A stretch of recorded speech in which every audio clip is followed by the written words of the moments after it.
तेवी मी म्हणवणी प्रपंची, जिही बुडी दिधली कृतनिश्चयाची, तीही चंद्रासाठी जेवी जळीची प्रतिभा धरिली. ज्ञानेश्वरीच्या 9व्या अध्यायाचं चिंतन आपण करत आहोत. 150 क्रमांकाची ही ओवी आहे. काल पाठाच्या शेवटी थोडासा विचार याचा आपण केला. तेवी म्हणजे त्याप्रमाणे म्हणजे ज्ञानोबरायांनी जी भरपूर उदाहरणं दिलेली आहेत. वरील ज्या अनेक ओव्या आहेत त्यामध्ये एका ओवीतही 2 उदाहरणं काही ओव्यांमध्ये दिलेली आहेत. अगदी त्याप्रमाणेच मी म्हणवनी प्रपंची, जी ही बुडी दिधली कृतनिश्चयाची. प्रपंची मी म्हणवणी, प्रपंचामध्ये म्हणजे या उपाधीच्या विस्तारामध्ये मी म्हणवणी, मी परमात्मा आहे असं म्हणून कृतनिश्चयाची बुडी दिधली, म्हणजे निश्चय करून ज्यांनी काय केलेले आहे, बुडी दिली आहे. याचा सार अर्थ असा आहे की भगवंत जो मानवी रूपात आलेला आहे त्यालाच काय समजलेलं आहे, भगवंताचं खरं स्वरूप समजलेलं आहे, असा याचा काय आहे, अर्थ आहे. पण आपल्याला समोर एक जो विशिष्ट आकार दिसतो आहे तेवढ्यालाच आपण भगवंताचं वास्तव स्वरूप समजणं हे जणू कसं आहे, तर हे सर्व जे उदाहरणं दिलेले आहेत त्याप्रमाणे काय आहे, ते निरर्थक आहे, व्यर्थ आहे असं ज्ञानोबरायांना सांगायचं आहे. कारण या ओवीमध्येच पुन्हा त्यांनी उदाहरण दिलं की तीही चंद्रासाठी जेवी जळीची प्रतिभा धरिली. ज्या लोकांनी भगवंताला एक विशिष्ट आकारातच मानलं त्यांनी जणू काय या चंद्र प्राप्त होण्याकरिता त्या चंद्राचं प्रतिबिंब जे पाण्यात पडलेलं आहे तेच धरलं. आता ते तरी धरता येईल का?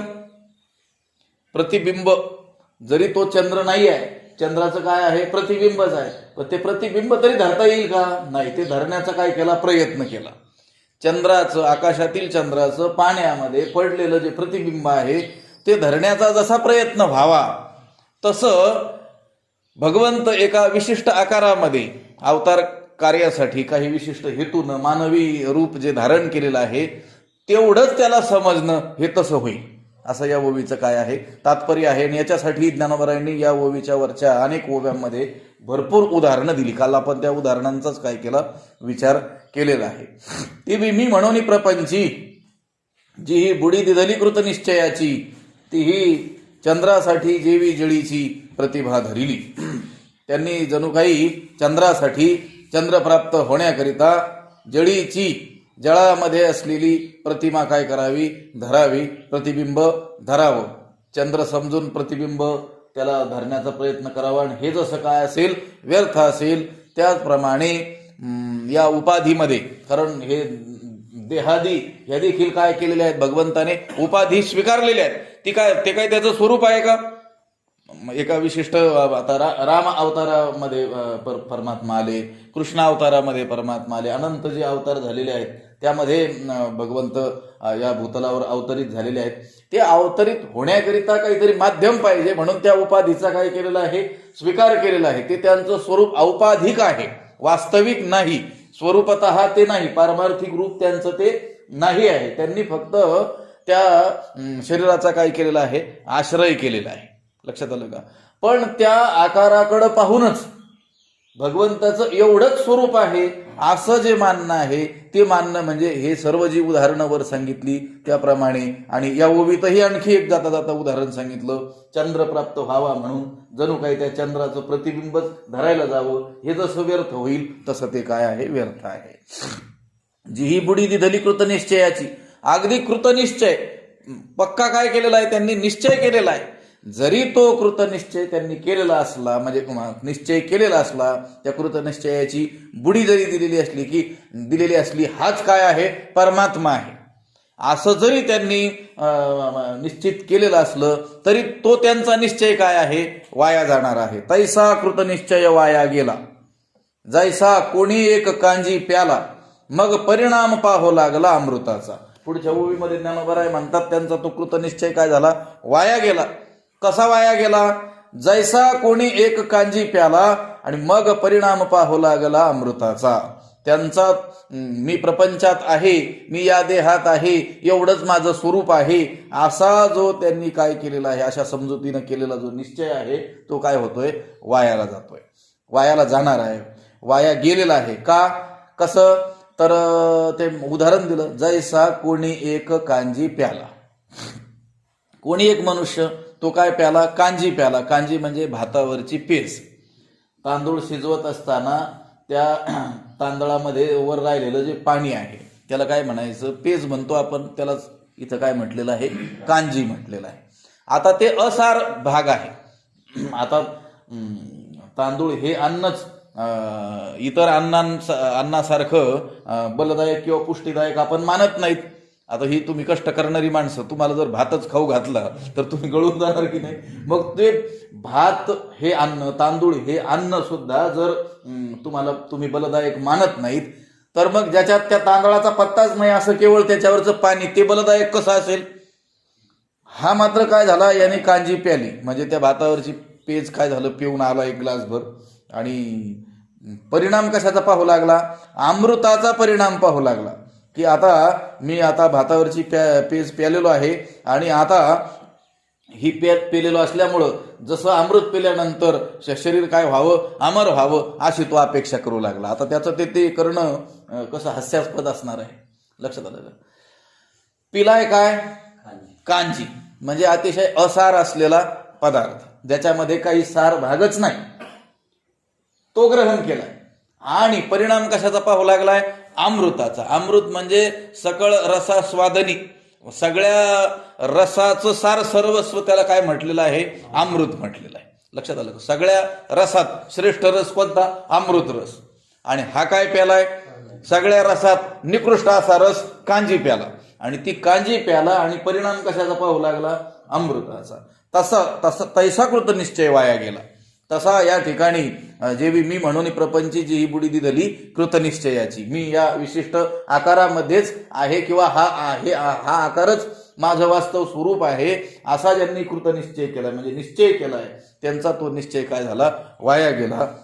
कसा वाया गेला, जसा कुणी एक पुरुष भातावरची ती पातळ पेज म्हणजे कांजी पिऊन जणू काय पाहू लागला, अमृताचा परिणाम पाहू लागला. अमृताचा परिणाम त्याला प्राप्त होईल का, नाही. उलट सामान्य अन्न ग्रहण केल्यानंतर 4-6 तास भूक लागत नाही, ते पिल्यानंतर तास 2 तासातच त्याला पुन्हा काय होणार आहे, भूक लागणार आहे. त्याची तृप्ती होईल का, नाही.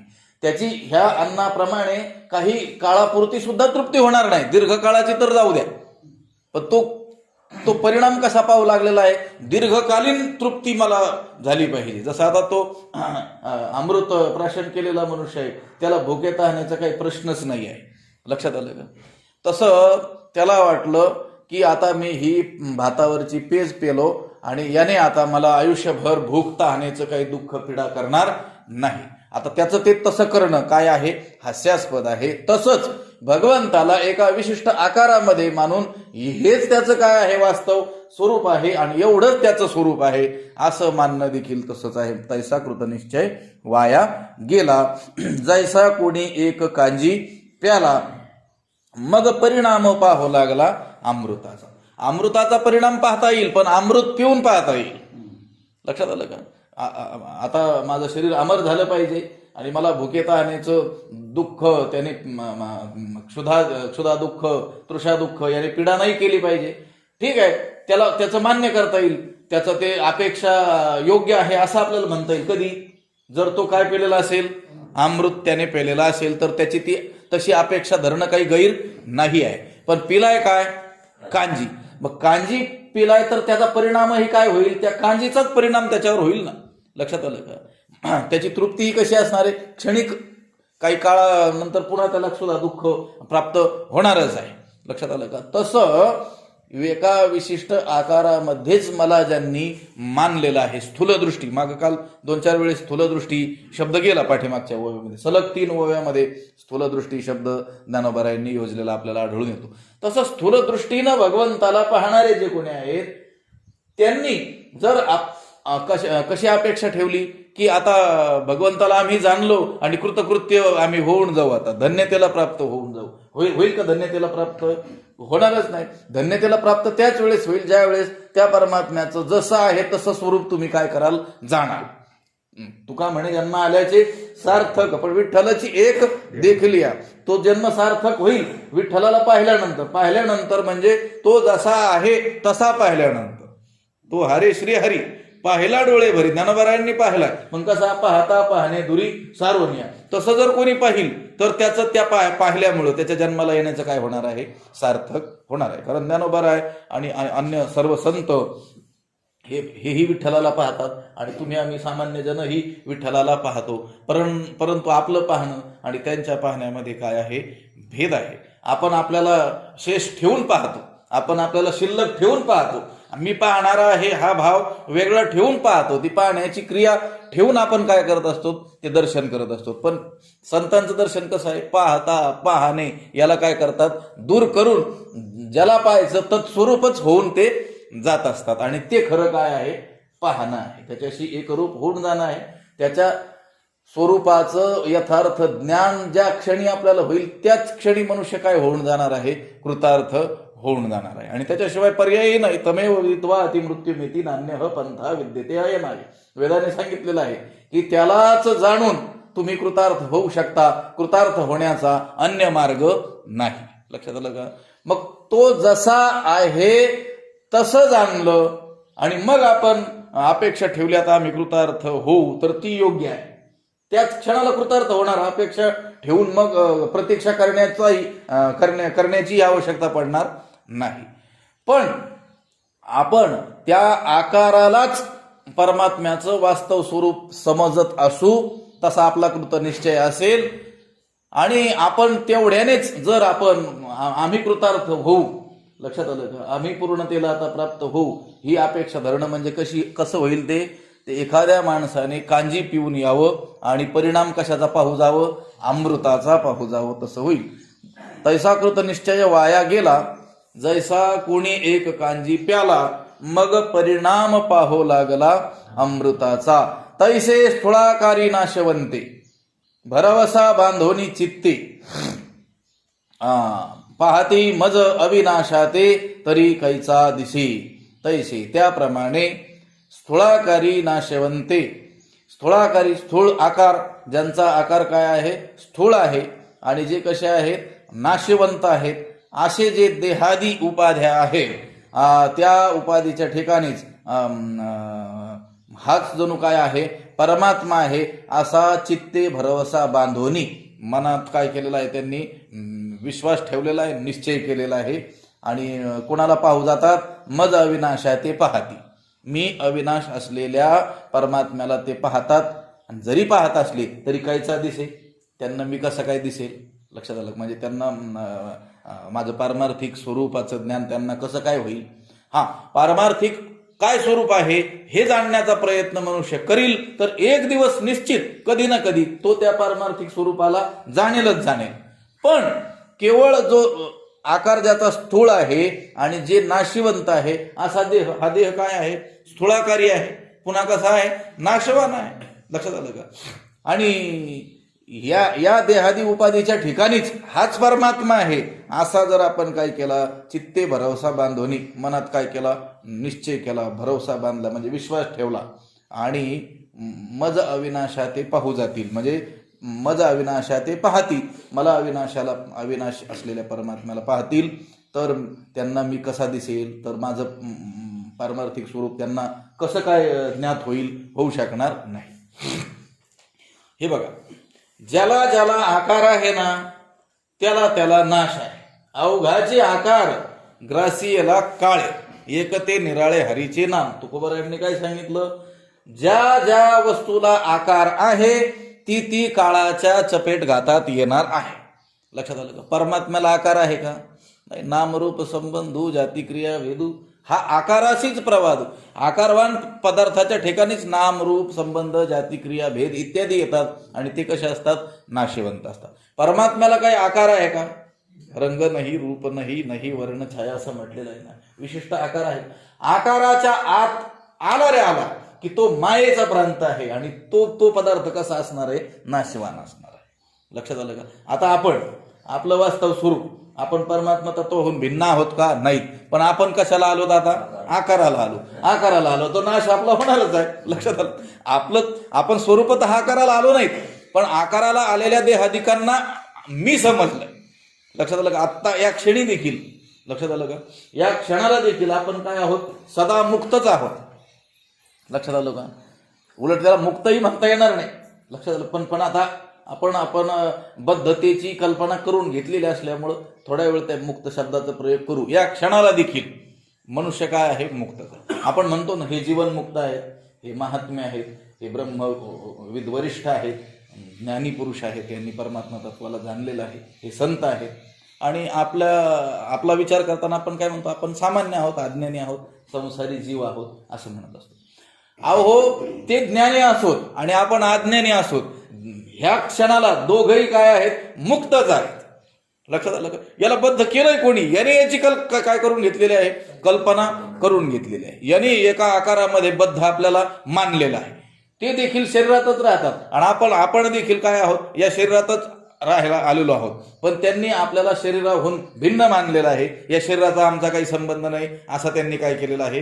निश्चय केलेला आहे. देह नव्हे मी हे सरे उरला उरे. आता ते विठ्ठल रूपानेच काय झाले आहेत? उरलेले आहेत आणि उरून उपकारापुरते उरलेले आहेत. तुका म्हणे आता उरलो उपकारापुरता, जगावर उपकार करत आहे. आता आपण देखील वास्तवता विठ्ठल रूपच आहोत, पण आपण अजून देह नव्हे मी हे सरे हे झालेलं नाही आपल्याला. लक्षात आलं का? आपण उलट देहालाच काय समजलंय? मी आणि देह संबंधींना माझं. म्हणजे या विशिष्ट आकाराला आपण आपलं स्वरूप समजलेलं आहे. आपलं स्वरूप काय आकारवान आहे का? परमात्म्याला काही आकार आहे का?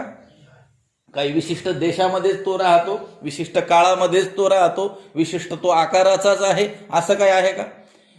अहो, साधं त्या आकाशालाच आकार सांगता येत नाही आपल्याला. एक सांगतो गोष्ट. आकाशाचा नकाशा असतो का? भारताचा आहे, महाराष्ट्राचा आहे, एखाद्या विशिष्ट आशिया खंडाचा, आफ्रिका खंडाचा आहे. लक्षात आलं का? संपूर्ण पृथ्वीचा म्हटलं तरी त्याच्यावर देशाचा काय करता येणार? आपल्याला नकाशा करता येणार. पण आकाशाचा नकाशा आहे का? म्हटले नाही. ठीक आहे, तसं असं मानलंय कोणी? ह्या वायुदलाने मानलेलं असतं, हे आमचं आकाश आहे, याच्या हद्दीत तुम्ही काय करायचं नाही, प्रवेश करायचा नाही. पण असा नकाशा आहे का काही? लक्षात आलं का? मग जे हे स्थूल भूत आहे, लक्षात आलं का? हे भूत आकाराला आलेली भूत आहेत ना, पंचतन्मात्रा, त्याच्यापासून पुन्हा स्थूल होऊन पुन्हा काय झाले? एकमेकांमध्ये पंचीकरण होऊन आपल्याला दिसत. अत्यंत स्थूल असलेलं हे आकाश भूत, याला सुद्धा तुम्हाला आकार सांगता येत नाही, तर मग जो परमात्मा आहे त्याला आकार कसा सांगता येईल? लक्षात आलं का? गोष्ट काय आहे? आकारात आला की तो नाशिवंत झालाच समजायचं. आता भगवंताने सुद्धा अवतार कार्यासाठी काही विशिष्ट हेतू मनामध्ये ठेवून या भूतलावर येत असताना काय केलेलं आहे? मानवी देहाचा काय केलेला आहे? आश्रय केलेला आहे. आकाराला आलाय की नाही तो परमात्मा? मग परमात्मा जरी असला तरी त्याला जावंच लागेल की नाही? भलं त्याचं जाणं दिव्य असेल, लक्षात आलं का, पण जावं लागेल यात काही संशय नाही. संत पुरुष देखील आकाराला आले, त्यांना देखील या देहाचा काय करावं लागणार आहे? त्याग करावाच लागणार आहे. कारण त्यांनी हा देह आपला मानलाच नाही. आता या देहात वावरत असतानाच ते देहाला आपलं स्वरूप मानत नाहीत, तर मग त्या देहाची आसक्ती ते धरून कसे ठेवतील? हेच आपलं स्वरूप आहे असं कसं म्हणतील? लक्षात आलं का? आकार म्हटलं की अवघाची आकार, मग अशी बोललो अभंग, ग्रासीला काळे. कोणताही आकार म्हटलं की त्याचा ग्रास घेतलाच समजायचं, कोणी? काळ आहे. लक्षात आलं का? परमात्म्याला आकार नाही आहे, पण काही विशिष्ट कार्यासाठी भगवंत ज्या वेळी भूतलावर अवतीर्ण होतो त्यावेळेस त्याला देहादिकांचा आश्रय घेऊनच राहावं लागतं. आणि त्या देहादिकांच्या आश्रयाने राहिलेल्या परमात्म्याला एवढंच त्याचं स्वरूप आहे असं जे समजणं आहे त्याच्याविषयीचं चिंतन या ठिकाणी चाललेलं आहे. तैसे स्थूलाकारी नाशवंती भरवसा बांधोनी चित्ती, पाहती मज अविनाशाती तरी कायचा दिशी. तो अविनाशीच परमात्मा, पण कशात आलाय? देहात आलाय. देह कसा आहे? नाशवान आहे. कसा आहे? स्थूळ आकाराचा आहे. आता त्या स्थूळ आकाराच्या आणि नाशवंत असलेल्या देहाकडं पाहून अविनाश असलेल्या परमात्म्याचं, निराकार असलेल्या परमात्म्याचं कसं काय ज्ञान होईल? लक्षात आलं का? पण ते व्हायला पाहिजे. लक्षात आलं का? संतांना ते झालेलं आहे. संतांनी केवळ भगवंताला आकारापुरतं मर्यादित मानलेलं नाही. त्यांनी त्यांच्या जीवनामध्ये प्रचंड मोठी उपासना केलेली आपल्याला दिसून येते. ज्ञानोत्तर, प्रेम, लक्षणा, भक्ती ही त्यांच्या जीवनामध्ये खूप मोठ्या प्रमाणात दिसून येते. पण ते सगळं आपल्याला मार्गाला लावण्याकरिता आहे. लक्षात आलं का? कशासाठी आहे? आपल्याला मार्गाला लावण्याकरिता आहे. त्यांना चराचरामध्ये परमात्म दर्शन होत आहे. त्यांना परमात्म दर्शन नाही असा क्षणच नाही आणि असा कणच नाही भूतलावरती. त्यांना सर्वत्र काय आहे? हरिदर्शनच आहे. पण तरी देखील ते एका विशिष्ट आकाराची पूजा आपल्याला करताना दिसतात. ते आपल्याला मार्गस्थ करण्याकरिता, कारण आपल्याला सर्वत्र हरिदर्शन करण्याची क्षमता आपल्यामध्ये अजून आलेली नाही, तेवढी योग्यता आपल्यात आलेली नाही, तेवढा अधिकार आपला झालेला नाही, ते ज्ञान आपल्याला अजून प्राप्त झालेलं नाही. ते ज्ञान ज्या दिवशी आपल्याला प्राप्त होईल त्यावेळेस हरीच्या दासा हरिदाही दिशा होणार आहे. लक्षात आलं का? पण आपल्याला ज्या अर्थी अजून दाही दिशेला हरी दिसत नाही त्या अर्थी आपण हरिदास आहोत की नाही प्रश्न आहे. लक्षात आलं का? या संत वाङ्मयाचा किंवा कोणत्याही शास्त्र वाङ्मयाचा विचार करताना असा साधक बाधक उलटा सुलटा करावा लागतो. सरळ काय आहे? हरीची या दासा हरिदाही दिशा आहे ना. म्हणजे हरिदास जे आहेत, भगवंताचे भक्त जे आहेत, त्यांना दाही दिशेला हरीच दिसतो. लक्षात आलं का? झालं, याचा सरळ अर्थ हा झाला. त्याचा परत विचार करायचा, आपल्याला दिसतो का? नाही दिसत. मग हरिदासांना तर दिसतो, मग आपण हरिदास आहोत का? लक्षात, हा चला पुढे. लक्षात. मग नाही तर आपण प्रयत्न करायचा आहे. लक्षात आलं का? फक्त आपल्याला हे आपल्या पुढे आलं याची व्याख्या करून पुढे जायचं असं नाही. मग 40 ओव्यांची व्याख्या होईल एका तासातच, 60 ओव्यांची होईल, एका मिनिटात एक ओवी. पण ती जोडून पाहिजे आहे. प्रत्येक ओवी कुठं जोडून पाहिजे? आपल्याला जोडून पाहिजे. तुम्ही ते टेस्टर जोडून पाहता ना, इथं लाईट आली का, इथं लाईट आली का? लक्षात आलं का? तुमच्या खिशात असतं की नाही? मग तसं ही टेस्टर आहे शेवटी. हे सगळे आपल्या जीवनाशी काय करायचे आहेत? जोडून आपल्याला पाहायचे आहे. हे कुणा एका विशिष्ट माणसाचं कथन चाललेलं नाहीये की त्याने असं केलं, त्याने तसं केलं. ते कुठं असतं? पुराणादिकामध्ये असतं की कोणा एका विशिष्ट राजाची कथा असेल, कोणा सत्पुरुषांची कथा असेल, त्या कथा देखील आपण आपल्याशी जोडून पाहिल्या तरच आपल्याला उद्धार करणाऱ्या ठरतील. नुसत्या ऐकल्या तर त्याचा काहीच उपयोग होणार नाही. तुकोबारायांचं चरित्र, ज्ञानोबारायांचं चरित्र, नामदेव महाराजांचं चरित्र, सावता महाराजांचं चरित्र, गोरोबा काकांचं चरित्र, सर्व संत जे होऊन गेले त्यांचं चरित्र आपण श्रवण करायचं आहे. पण ते श्रवण करताना देखील आपण आपल्याशी ते ताडून पाहायचंय. त्यावेळेस मग आपल्याला तैसे हरपले आपणापे पावे, तय्या संता ते पाहता घेवसावे, म्हणून वाणावे ऐकावे तेची सदा. त्यांचं सतत वर्णन करावं, त्यांचंच सतत काय करावं? श्रवण करावं. पण कशासाठी? आपली हरवलेली आत्मवस्तू प्राप्त होण्यासाठी. आणि ती प्राप्त होईल देखील. पण कधी? नुसतं ऐकलं तर नाही, ते आपल्याशी टेस्टिंग करून पाहिलं तर. लक्षात आलं का? तैसे स्थूळाकारी नाशवंते, भरवसा बांधोनी चित्ते, पाहती मज विनाशाते, तरी कायचा दिसे. भगवंत म्हणतात त्या रीतीनं स्थूळ आकार असलेला आणि नाशवंत असलेला जो देह आहे किंवा या देहादी ज्या उपाधी आहेत त्यांच्या ठिकाणीच हाच परमात्मा आहे असं मनाने जर निश्चय केला, मनाने विश्वास ठेवला, तर मग मला अविनाशाला ते कसे पाहतील?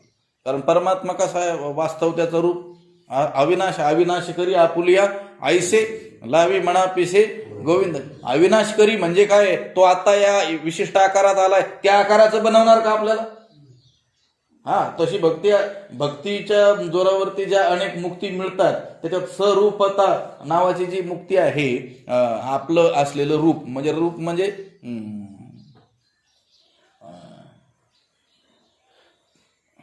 चतुर्भुज. तुमच्या काकड्याच्या भंगामध्ये मला आता वृत्ती आहे उठाना.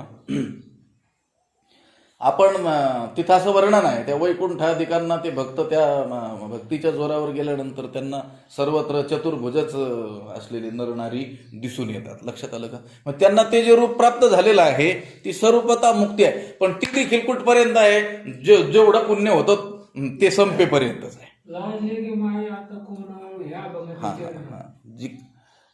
त्या अभंगात आहे का? म्हणजे त्या वैकुंठादी लोकांना गेल्यानंतर त्या भक्तांना भगवंताचं जे रूप त्यांना आवडत होतं आणि ज्या रूपाची भक्ती त्यांनी केली होती ते रूप काय होतं? प्राप्त होऊन जातं. सगळे भगवंतासारखेच चतुर्भुज आपल्याला तिथं दिसून येतात. पण तसं जरी झालं तरी पुन्हा नको वैकुंठीचा वास आहे तया सुखा नाश, असं तुकोबारायांना म्हणावंच लागलेलं आहे. कारण ते काही काळापुरता आहे. लक्षात आलं का? भगवंताचं जे अविनाशी स्वरूप आहे, की जे स्वरूप कधीही बदलत नाही, त्याचं जे काय आहे स्वरूप लक्षण आहे. लक्षात आलं का? स्वरूप त्याचं जे वास्तव रूप आहे, काही विशिष्ट कामासाठी धारण केलेलं ते रूप नाही, खरं त्याचं जे रूप आहे ते कसं आहे? अविनाशी आहे. आणि त्या अविनाशी रूपाला आपण हा स्थूळ आकार, नाशवंत आकार हाच त्याचं स्वरूप आहे असा जर निश्चय केला तर त्या अविनाश रूपाचं ज्ञान काही कसं होईल? आपल्याला होऊ शकत नाही. मग काय भक्ती करायचीच नाही का? करायची, पण ज्याची करतो आहोत त्याचं स्वरूप एवढंच नाही हे ध्यानात ठेवून करायची आहे. लक्षात आलं का? आपण ज्याची भक्ती करतो आहोत तो या रूपात जरी आलेला असला तरी हे रूप आपल्यावरती कृपा करण्याकरिता, आपल्या अज्ञानी जीवांचा उद्धार करण्याकरिता त्याने ते धारण केलेलं आहे. एवढंच त्याचं स्वरूप नाही, तो चराचरामध्ये भरलेला आहे. पण त्या चराचरात भरलेल्या परमात्म्याचं दर्शन करण्याची योग्यता माझ्यात अजून आलेली नाही, ते ज्ञान दृष्टी मला प्राप्त झालेली नाही. म्हणून मला याची काय करायची आहे? भक्ती करायची आहे. तर ती भक्ती करता करताच तो परमात्मा काय करणार आहे? एक दिवस ददामि बुद्धी योगम तम येन माम उपयांती ते. लक्षात आलं? तेषाम सततयुक्तानाम भजताम प्रीतिपूर्वकम. प्रेमपूर्वक सतत जर त्याचं आपण काय केलं? भजन केलं तर भगवंत म्हणतात मी त्याला बुद्धियोग प्रदान करतो, म्हणजे त्याला ज्ञानदृष्टी देतो. येन माम उपयांती ते, जेणेकरून तो भक्त मला येऊन काय होईल? प्राप्त होईल, असं ज्ञान मी त्याला देतो. लक्षात आलं का? म्हणजे ज्याला प्राप्त करून घ्यायचंय तो परमात्मा काय आहे? त्याचं स्वरूप भिन्न आहे या आकाराधिकाहून. लक्षात आलं का? म्हणून ते म्हणतात तैसे स्थूळाकारी नाशवंते भरवसा बांधोणी चित्ते पाहती मज अविनाशा ते तरी कायचा दिसे. या मला अविनाशाला पाहतील तर मी त्यांना कसं काय दिसेल? अहो मग अविनाश परमात्मा आम्हाला दिसणारच नाही का? दिसेल. लक्षात आलं का? पण त्याला अविनाशी स्वरूप अविनाशी आहे असं समजूनच जर त्याची उपासना केली तर दिसेल. लक्षात आलं का? आणि एका विशिष्ट हा आकारापुरताच मर्यादित आहे असं समजून जर आपण मनामध्ये काय केला? निश्चय केला, विश्वास तसा ठेवला तर अविनाशी परमात्म्याला आपण पाहू शकणार नाही. तैसे स्थूळाकारी नाशवंते भरवसा बांधोणी चित्ते पाहती मज अविनाशा ते तरी काहीचा दिसे. काल बोललो नाही का मी? हा जो श्लोक आहे आणि यावरील ज्ञानोबरायांचं जे भाष्य आहे ते पाहून अनेक विद्वान लोक संभ्रमात पडलेले आहेत. उत्तर भारतामध्ये देखील जे अनेक पंथ आहेत त्यातील काही निराकाराची उपासना करणारे जे पंथ आहेत, मूर्तीपूजा ज्यांना मान्य नाही असे जे पंथ आहेत ते म्हणतात बघा बघा ज्ञानोबरायांनी सर्व मूर्तीपूजेचं खंडन या ठिकाणी केलेलं आहे, त्यांना मूर्तीपूजा मान्य नाही असं ते समजतात. या ओव्या बघून त्यांना वाटतं की ज्ञानोबरायांना मूर्तीपूजा अजिबातच मान्य नाही. मूर्तीपूजा मान्य नाही असं नाही, पण मूर्तीपूजा करत असताना त्या मूर्तीपुरताच देव आहे असं म्हणणं मान्य नाही. लक्षात आलं का? नाहीतर मग माझे जीवीची आवडीन पंढरपुराने येईन गुढी. पंढरपूरला कशाला गेले असते ते? लक्षात आलं का? बहु आवड अशी जीवापासून. या लक्षात आलं का? आवडे हे रूप असं हे मग असं कशाला संत म्हटले असते? लक्षात आलं का?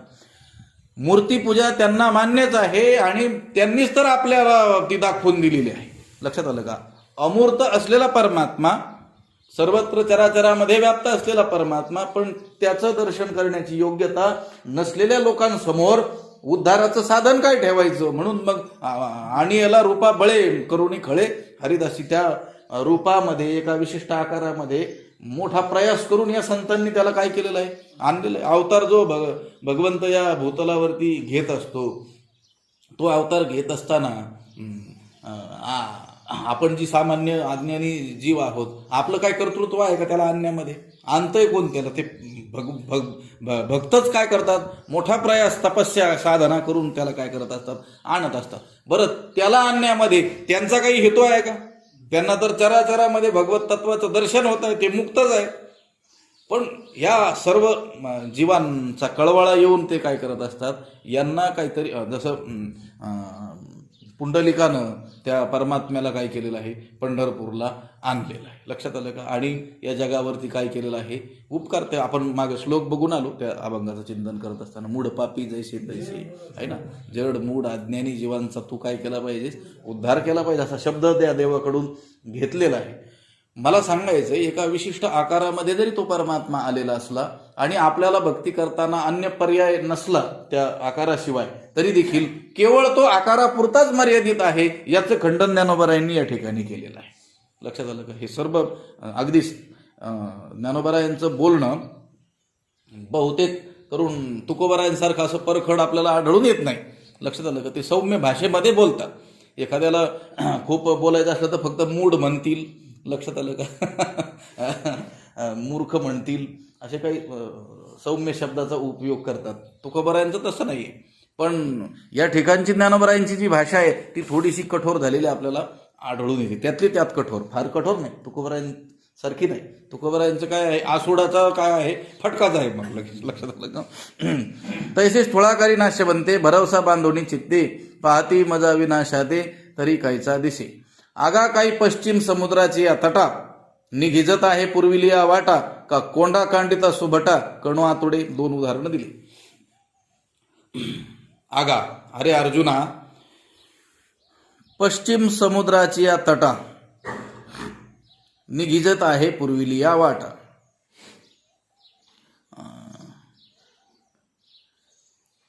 पूर्विलिया वाटा, पश्चिम समुद्राची या तटा, निघिजत आहे काही. प्रश्न केला की अरे अर्जुना, पूर्व समुद्राकडे जाणाऱ्या ज्या वाटा आहेत, मार्ग आहेत, रस्ते आहेत, ते पश्चिम समुद्राच्या तटा निघिजत आहे काही. पश्चिम समुद्राच्या तीराला निघतील काही.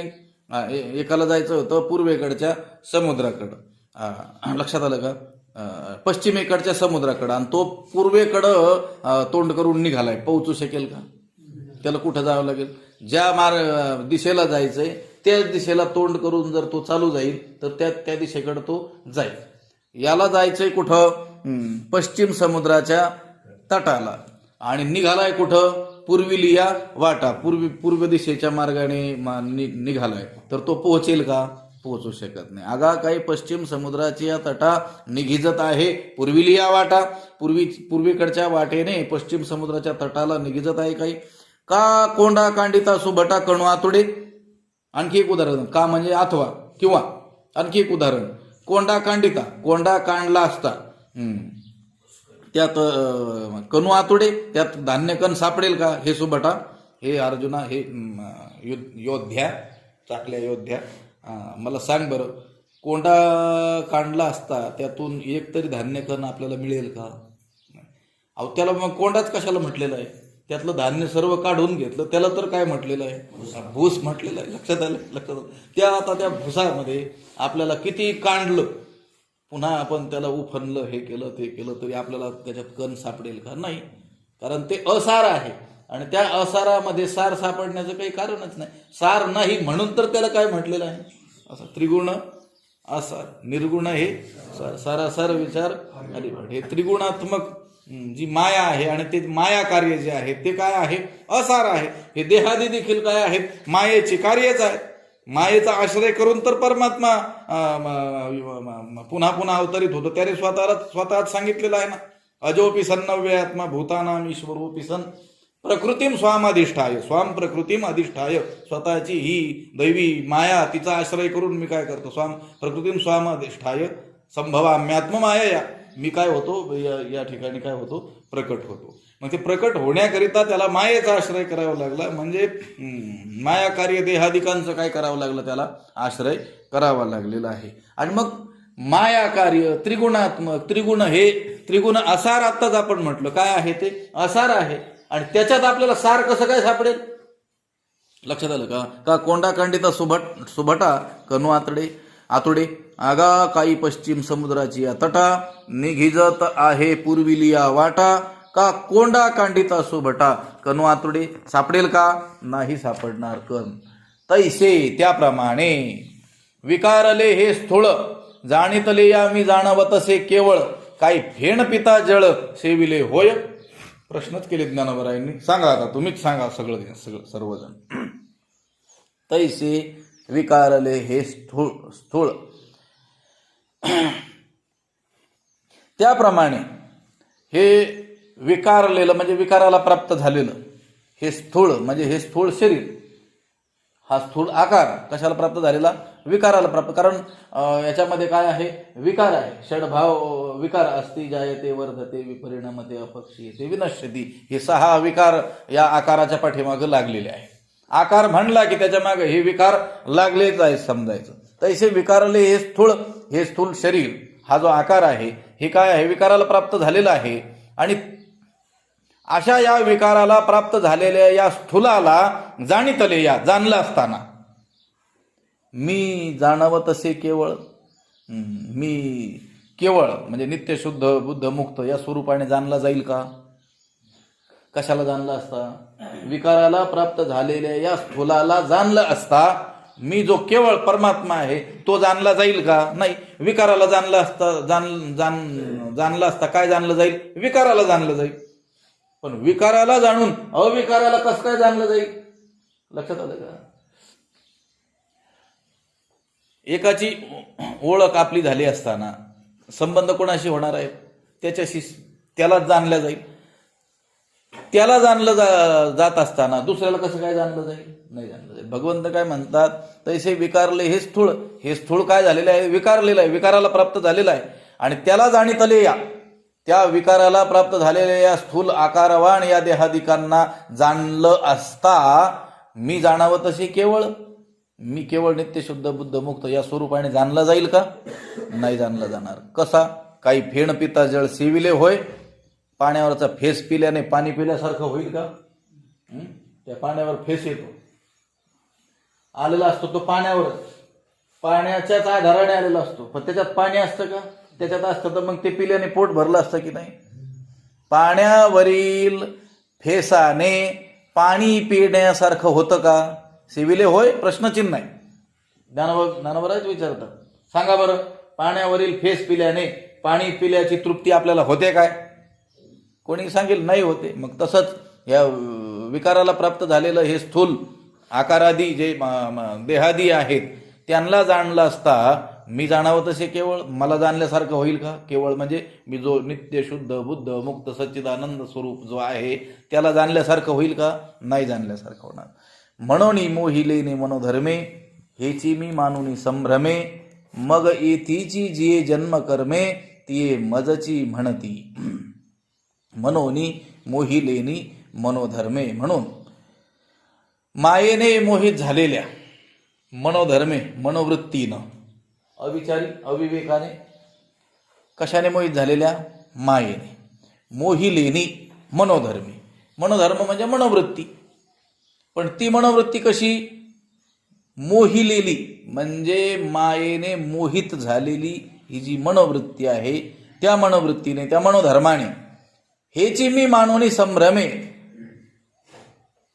संभ्रमे हेची मी मानोनी भ्रमाने हेच मी, हे मनुष्य शरीरच माझं खरं स्वरूप आहे असं काय करून समजून मग येथीची जी जन्मकर्मे ती मजची म्हणती. मग या शरीराची जी जे जन्मकर्म आहेत ना ती माझीच आहेत असं म्हणतात.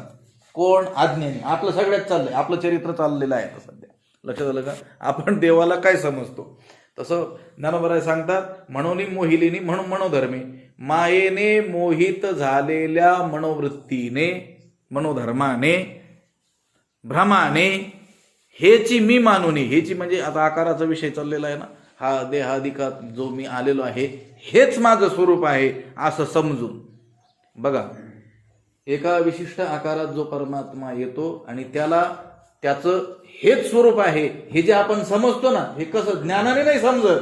त्यांनी सांगितलं मोहिलेनी मनोधर्मे संभ्रमे, मायेने मोहित झालेल्या चित्तवृत्तीने भ्रमाने समजलेला आहे. लक्षात आलं का? आपण हे जे दर्शन करतोय हेही कशाने आहे? भ्रमानेच आहे. जर त्याचं वास्तव दर्शन आपल्याला होत नसेल तर. मी नेहमी सांगतो आपल्याला हे चांगल्या रीतीनं समजून घ्यायचंय ना. आपण नेहमी 2 वर्ग करतोय, ज्ञानी बाकीचे सगळे अज्ञानी. लक्षात आलं? देवाला न मानणाराही अज्ञानीच वर्गात येतो, देवाला मानणाराही अज्ञानीच वर्गात येतो, देवाच्या मूर्त्यादिकांची उपासना करणाराही काय येतो? अज्ञानात येतो. कुठपर्यंत? जोपर्यंत तो या आकारालाच परमात्मा समजतो आहे. लक्षात आलं का? परमात्म्याचं स्वरूप हे एवढ्या पुरतच आहे असं समजतो आहे. लक्षात आलं का? तोपर्यंत तो मायेच्याच कक्षेत आहे. त्याने अजून ते कंपाऊंड ओलांडलेलंच नाही. कंपाऊंड ओलांडील त्यावेळेस त्याला सर्वत्र चराचरात काय होणार आहे? परमात्मा दर्शन होणार आहे. केवळ आपल्या समोर आलेला हा आकार एवढाच परमात्मा आहे असं मात्र तो समजणार नाही. लक्षात आलं का? ज्ञानोबराय म्हणतात, म्हणून मोहिलेनी मनोधर्मी, मायेने मोहित झालेल्या मनोवृत्तीने संभ्रमाने हेची मी मानोनी, हे मनुष्य शरीरच माझं खरं काय आहे? स्वरूप आहे असं समजून मग काय करतात? या शरीराची मग इथीची, या शरीरातील जी जन्मकर्मे, जे जे जे जन्मकर्म आहेत ती मजची म्हणती, ती काय आहेत? माझीच आहेत असं म्हणतात. जन्मकर्म लक्षात आलं का? त्या जन्माला आल्यानंतर त्या देहाच्या संबंधाने केली जाणारी जी जी काय आहेत कर्म आहेत ती काय म्हणायची? जन्मकर्म. आता या आपण जन्माला आलो, लक्षात आलं का? तर या देहाच्या संबंधाने ज्या ज्या काही क्रिया केल्या गेल्या, याला नाव ठेवलं गेलं असेल, याला काय केलं गेलं असेल, हे सर्व कोणा संबंधाने केलेले आहेत? या देहाच्या संबंधाने आहेत. ते सर्व कर्म कोणासाठी केलेले आहेत? या देहासाठी. कोणाचे आहेत? या देहाचे आहेत. लक्षात आलं का? भगवंत म्हणतात की या मायेने मोहित झालेल्या चित्तवृत्तीने, मनोधर्माने, भ्रमाने हे मनुष्य शरीरच माझं खरं स्वरूप आहेत असं समजतात आणि समजून काय करतात? या शरीराची जे जे जन्मकर्म आहेत ते माझेच आहेत असं म्हणतात. माझे म्हणजे भगवंताचेच आहेत असं ते म्हणतात. लक्षात आलं का? येतुलेनी अनामा नाम मज अक्रियासी कर्म विदेहासी देह धर्मारोपिती. आणि या कारणानेच मी अनाम आहे. कसा आहे? नामरहित आहे. नामरूप संबंधू जाती क्रिया भेदू हा आकाराशीच प्रवाद वस्तूशी नाही. वस्तू म्हणजे परमात्मा तत्व भगवंत. त्याला या नाम रूप संबंध जाती क्रिया भेद याचा काही त्याच्याशी संबंध येत नाही. नामाचाही संबंध येत नाही. परमात्मा कसा आहे? अनाम आहे. त्याला काहीही नाम नाही. लक्षात आलं का? पण अनाम असून देखील काय करतात? ते नाव ठेवतात. सहस्रनाम म्हणतात. लक्षात आलं का? विष्णू सहस्रनाम. लक्षात आलं का? भगवंताची 1000 नाव. पण तो भगवंत कसा आहे वास्तवता? अनाम आहे. त्याला नाम नाही.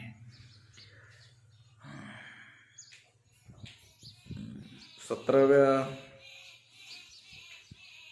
अध्यायामध्ये त्या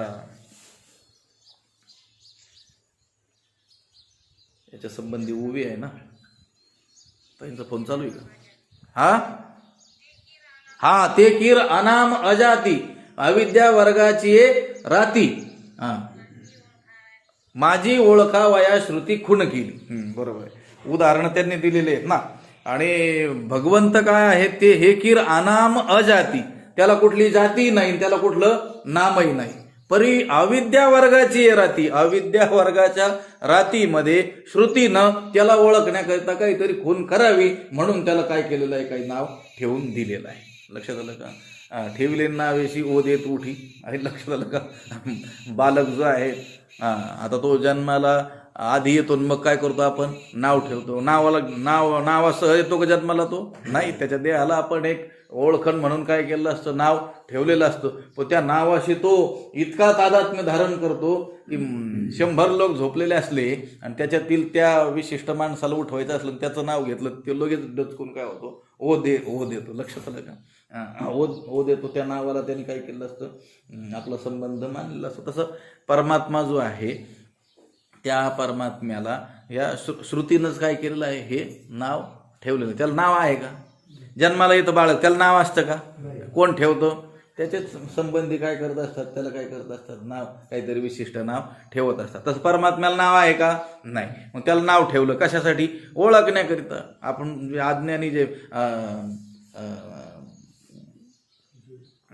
कष्टले संसार सिने जे देव येती गाराणे तया ओ दे नावे जेने तो संकेतो हा असं म्हटलं. तिथले कष्टले संसार शिने. आपण संसाराच्या कष्टाने शिनलेलो जो आहोत. आपल्याला जर गाऱ्हाणं सांगायचं असेल तर त्याला नावच नसेल तर कोणत्या नावाने आपण हाक म्हणायची? म्हणून श्रुतीनं काय केलेलं आहे? त्याला नाव ठेवलेलं आहे. पण त्याला नाव आहे का? नाही. हे नाव देखील जे आहे ते कोणत्या प्रांतात येतं? मायेच्याच प्रांतात येतं. लक्षात आलं का? नाम आणि रूप हे कोणाचे आहेत? मायेचे आहेत. आणि सच्चित आनंद हे कोणाचे अंश आहेत? भगवंताचे आहेत. लक्षात आलं का? जिथं नाव आणि रूप आलं रे आलं की तिथं मायेचा संबंध आलाच समजायचा.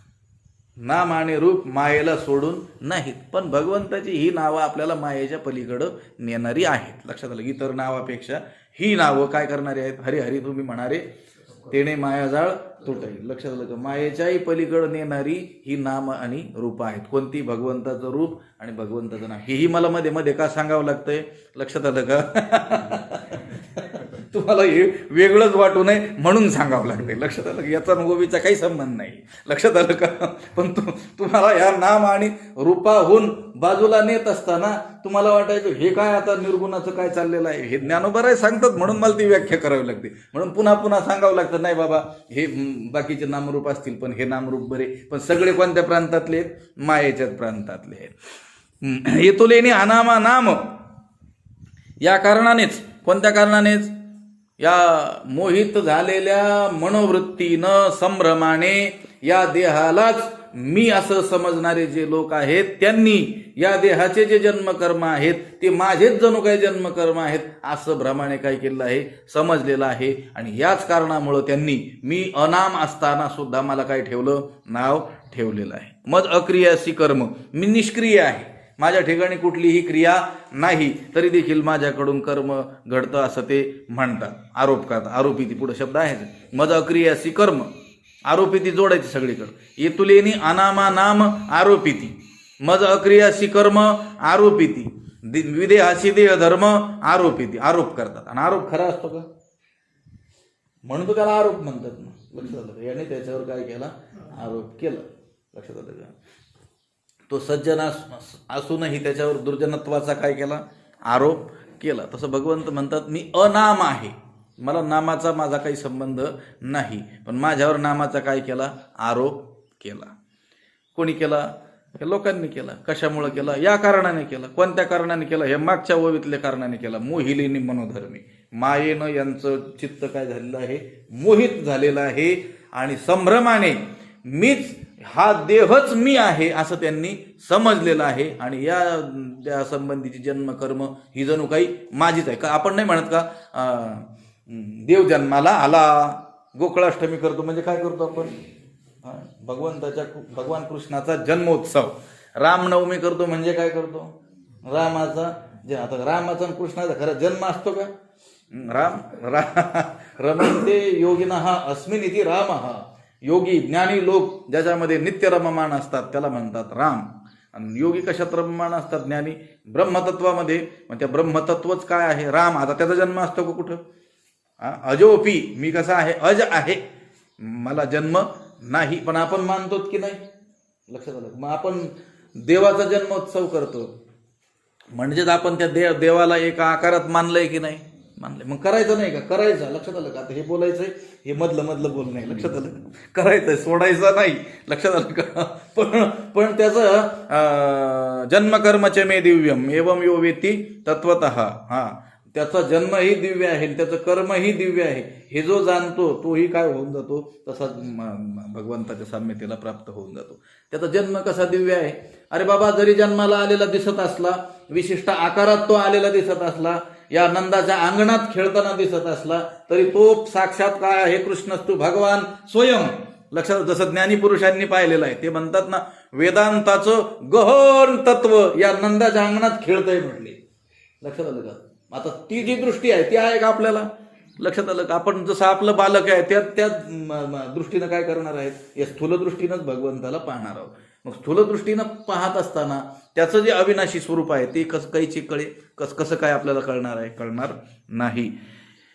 आपण अज्ञानाने, या मायेनं मोहित झालेलो असल्यामुळं, संभ्रमानं या विशिष्ट आकारालाच परमात्म्याचं स्वरूप समजलं आणि तिथले जन्मकर्म त्याच्यावर काय केले? आरोपित केले.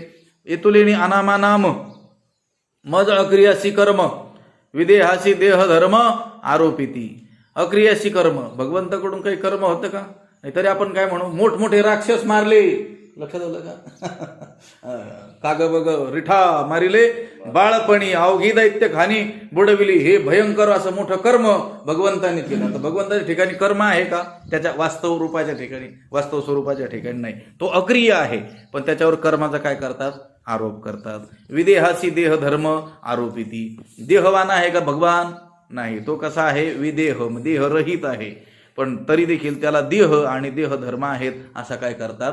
आरोप करतात. आता मला फार तोलून मापून असं बोलावं लागतं इथं बोलत असताना.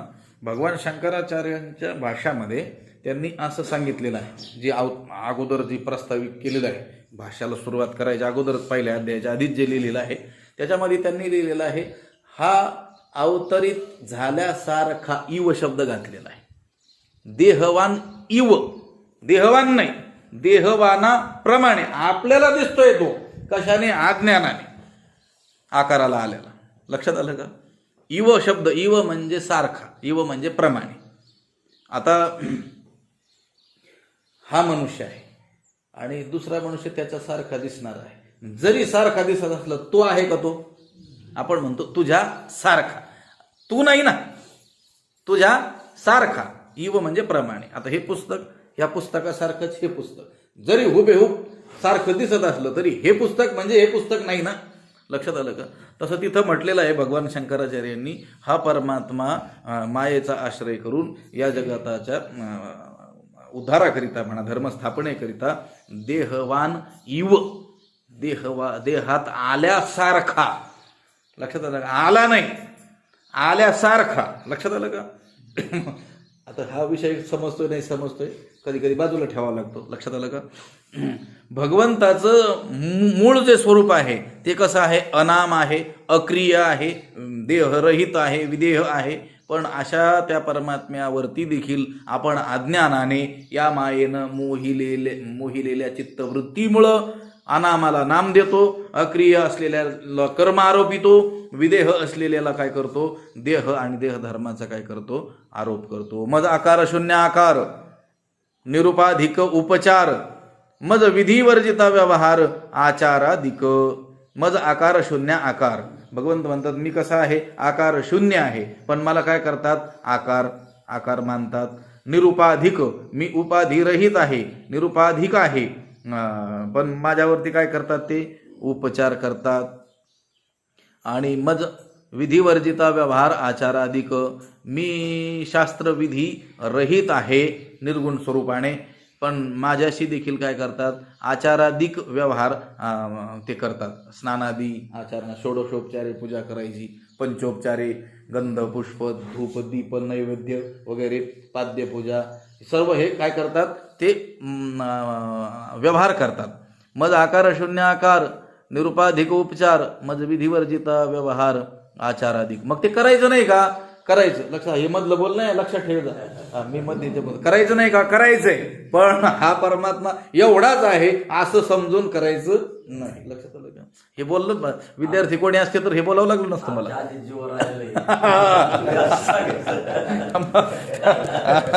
आधीची आळशीवरी गुरुचा उपदेशी म्हटलं.